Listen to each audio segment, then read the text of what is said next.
You know, people talk a lot about structured on-the-job training and how wonderful it is to implement S-OJT. But from my perspective, the most important thing about S-OJT is the impacts that it has on work performance. And I think that's what a lot of people are interested in as well. Let me tell you a little bit very quickly about two areas of measures that we're interested in. The first measure is that we call it training efficiency. Training efficiency asks the question, did we reduce the training time? And whether or not by reducing the training time, was there a financial benefit to the organization? So keep that in mind. Training efficiency is about time. The other measure that we look at is something called training effectiveness. Training effectiveness has to do with the outcomes of the work. What happens as a result?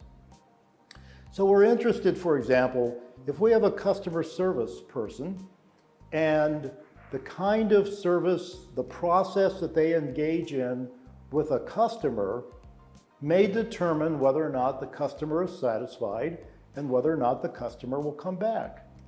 So we are very interested from a training perspective to make sure that that trainee understands and can use that customer service process. So training effectiveness is about making sure the question for training effectiveness is whether people perform better after having learned through S-OJT.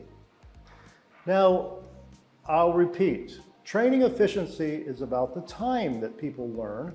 Training effectiveness is about what happens as a result of learning through S-OJT.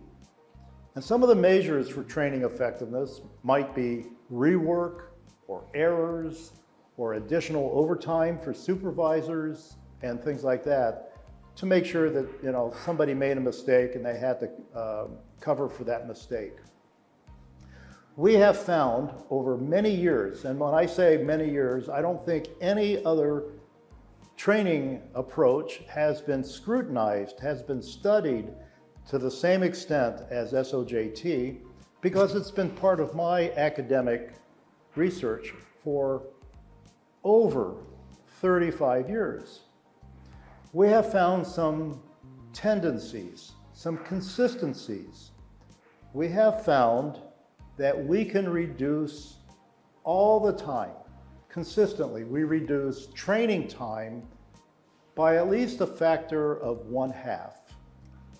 And that's very conservative. And we don't like to make big, broad statements. We want to be as conservative and realistic as possible.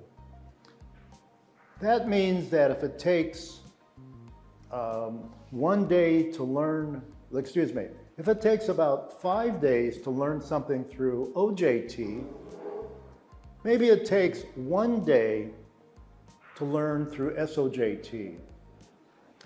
So what that means is we have found that there's a consistent proportion. I think I said 1 to 2, but it's in actuality, it's 1 to 4 to 6. In other words, S-OJT is about 4 times more efficient in terms of learning time than OJT. So when you think about that, you might have a new hire come into your organization and you say to yourself, how can I get that person trained quickly and performing and making a contribution? Well, if you use OJT, it's going to take you 4 times longer than if you used S-OJT. And I must say, we have many, many case examples. Many of them are published in the literature, so it's not just me saying this. It's literature that people can check themselves. Training effectiveness is interesting too, because we've consistently shown that you can decrease the things that you want to decrease through S-OJT, and you can increase the things that you want to increase.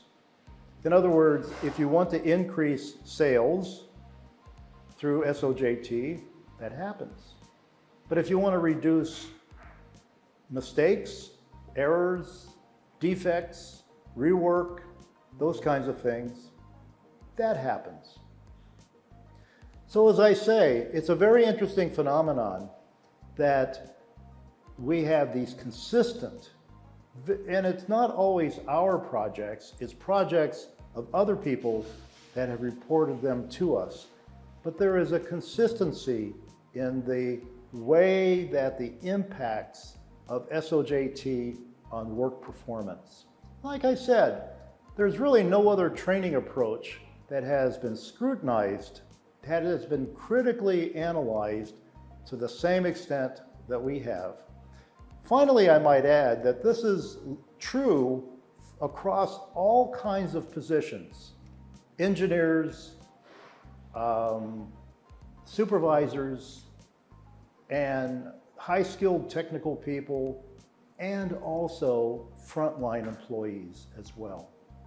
So that's what we think about in terms of impact. But the last thing I'll say about this is the fact that there has to be an investment. OJT, which is unplanned, does not have an investment from the organization.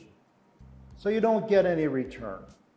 S-OJT requires an investment, but you get a larger return than you would otherwise.